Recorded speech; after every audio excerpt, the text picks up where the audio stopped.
প্রথম কথা বলতে চাই যে এই ছবিটার ক্ষেত্রে যত দিন যাচ্ছে মানুষ আরো বেশি হলে আসছে এবং দর্শকদের আশীর্বাদ যদি এইভাবে চলতে থাকে আশা করছি শুধু 25 দিন না আরো অনেক দিন এই ছবিটা হলে থাকবে। এবং এই ছবিটা নিয়ে এত মানুষের উচ্ছ্বাস এবং এত মানুষ আমাকে ফোন করেছে, শুধুমাত্র কলকাতা না, মানে দেশের মানে শহরের বাইরে থেকেও প্রচুর, ব্যাঙ্গালোর, হায়দ্রাবাদ, সব জায়গা থেকে আমি ফোন পেয়েছি এবং দেশের বাইরেও এই ছবিটা রিলিজ হয়েছে। তো সব জায়গা থেকে I have got very much good reviews about the film. তো আশা করি যেভাবে এই ছবিটার ক্ষেত্রে দেখেছি যে যত দিন যাচ্ছে তত বেশি দর্শকরা এই ছবিটার সাথে জুড়ছে। তো আশা করছি শুধু 25 দিন না আরো অনেক দিন এই ছবিটা হলে চলবে।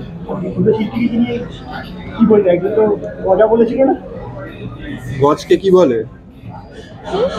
গজকে কি গজা বলে এখনো? না, গজি বলে। গজি বলে।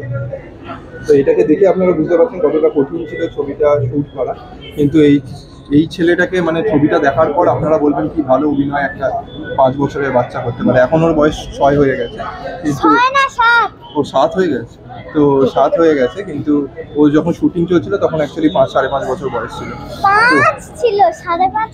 ওই যাই হোক, তো আর এটার সাথে আপনাদের ছোট পোস্ত, সে এখন এতটা বড় হয়ে গেছে, সেও দুর্ধর্ষ অভিনয় করেছে। এবং এটা ছাড়াও ছবিতে খুব সারপ্রাইজিং এলিমেন্ট আছে, যেমন টিটোদা অনেকদিন পর এরকম একটা চরিত্র পেয়েছে যে চরিত্রটা মানে এভরিবডি ইজ মানে প্রেজিং দ্য ক্যারেক্টার, যেখানে চিরঞ্জিত দা আছে, যেখানে ঋতুদি আছে, যেখানে শঙ্কর দা আছে, বিশ্বনাথ দা আছে, কৌশিক দা আছে। তো everybody did there job so well. মানে একটা মানে পুরো 2 ঘন্টা 10 মিনিটের একটা ছবি আপনাদের দেখলে মনে হবে যে কাকে ছেড়ে কাকে দেখবো।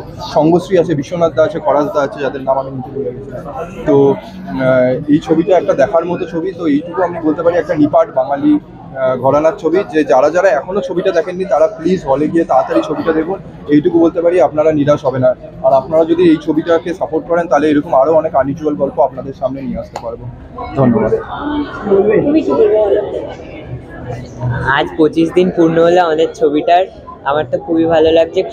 আজকে আমরা নন্দনে হল ভিজিটে গেছিলাম, খুব ভালো রিভিউজ পেয়েছি, আর মাঝে মাঝেই পাচ্ছি ভালো রিভিউজ।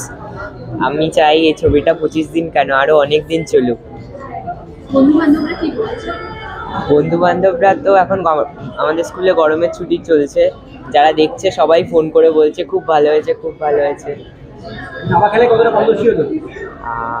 দাবা খেলায় হয়েছি, আগের থেকে অনেকটাই বেশি হয়েছে। ভালো লাগছে। ভালো লাগছে।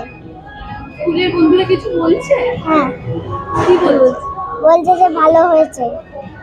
আর তোমাকে এরকম বড় পর্দায় দেখে, টিভিতে দেখে কেমন কেমন লাগছে? ভালো।